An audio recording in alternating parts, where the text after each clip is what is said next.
আসসালামু আলাইকুম। আশা করি সকলেই ভালো আছেন।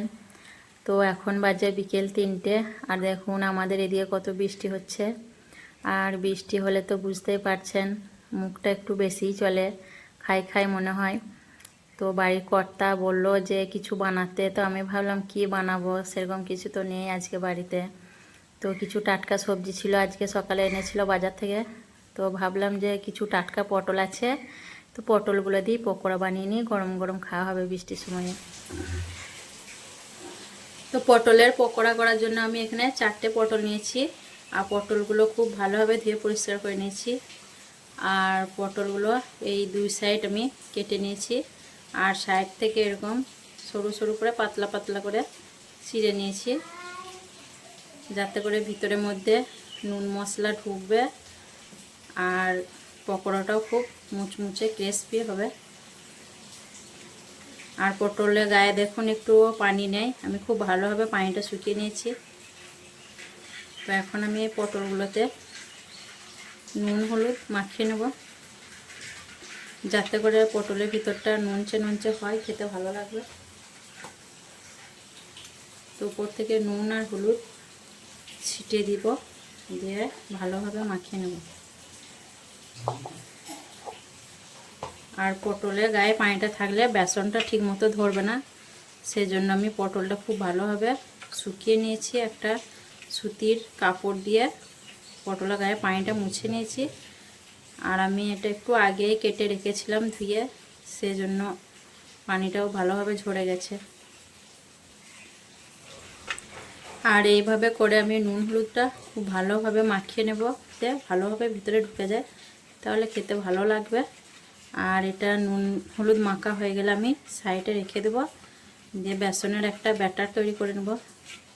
তো এইভাবে করে আমি পটলটা মাখিয়ে নেব। তো পটলটা আমার নুন হলুদ মাখানো হয়ে গেছে ভালোভাবে, এখন এটা আমি সাইডে রেখে দিচ্ছি।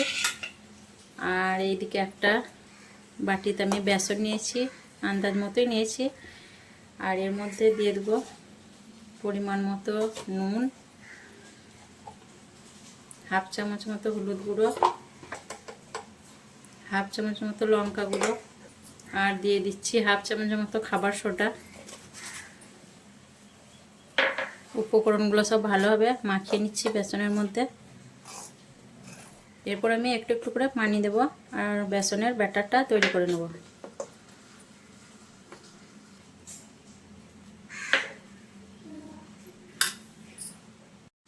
আর এখানে আমি কয়েকটা কালো জিরেও দিয়ে দিলাম, খেতে ভালো লাগবে। আবারও আমি পানি দিয়ে ব্যাটারটা গুলে নেব। তো বেসনটা আমার হয়ে গেছে, ব্যাটার তৈরি করা ঠিক এরকম করেছি, যাতে মানে পটলটা ডুবালে পটলের গায়ে লেগে যায়। আর এখন আমি চুলাতে তেল গরম হতে দিয়ে দেবো পকোড়াগুলো ভাজার জন্য। আর এটা চাইলে বেসনের ব্যাটারটা রেস্টেও রাখা যেতে পারে 10-15 মিনিট, কিন্তু আমি রাখবো না, একেবারেই করে নেব। কারণ বৃষ্টি হচ্ছে, তো বাড়িতে সবাই আছে, আর বৃষ্টি হলে তো বুঝতেই পারছেন। তেলটা গরম হয়ে গেছে, এখন আমি একটা একটা করে কেটে রাখা পটলগুলো বেসনের মধ্যে ডুবিয়ে নেব। আর একটু ভালোভাবে ডুবাবো, যাতে পটলের মধ্যে বেসনটা খুব ভালোভাবে লেগে যায়। আর ঝরিয়ে নেব একটু, ঠিক এইভাবে করে দেবো পটলটা।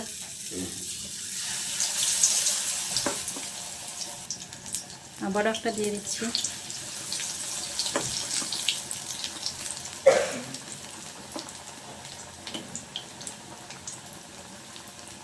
ঝাঁঝরা দিয়ে আবারও একটু উল্টে পাল্টে নেব।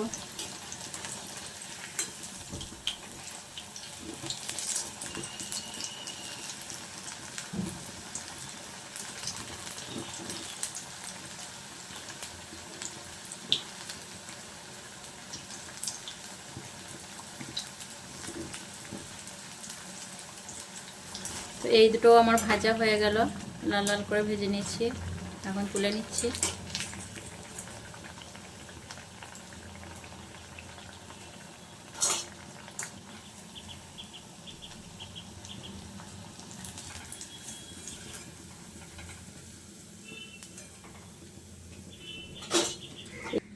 তো তো দেখুন বন্ধুরা, কত সুন্দর আমার পটলের পকোড়া ভাজি হয়ে গেল।